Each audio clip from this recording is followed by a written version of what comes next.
ஒட்டன்சத்திரத்தில் தொடர் சர்ச்சைக்கு உள்ளாகும் கிங்ஸ் பேக்கரி. திண்டுக்கல் மாவட்டம் ஒட்டன்சத்திரம் பேருந்து நிலையம் அருகே கிங்ஸ் பேக்கரி மிகவும் பிரசித்தி பெற்று இயங்கி வருகிறது.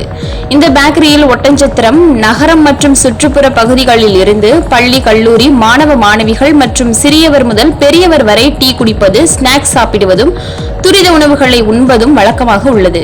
இந்நிலையில் ஒட்டன்சத்திரம் சோதனை சாவடி அருகே உள்ள கிறிஸ்தவ பொறியியல் கல்லூரியில் படிக்கும் மாணவர்கள் சுமார் 5 பேர் இந்த கிங்ஸ் பேக்கரியில் வந்து துரித உணவான சிக்கன் ஃப்ரைட் ரைஸ் வாங்கி உண்டதாக சொல்லப்படுகிறது. அந்த உணவில் கெட்ட துர்நாற்றம் வீசியுள்ளது.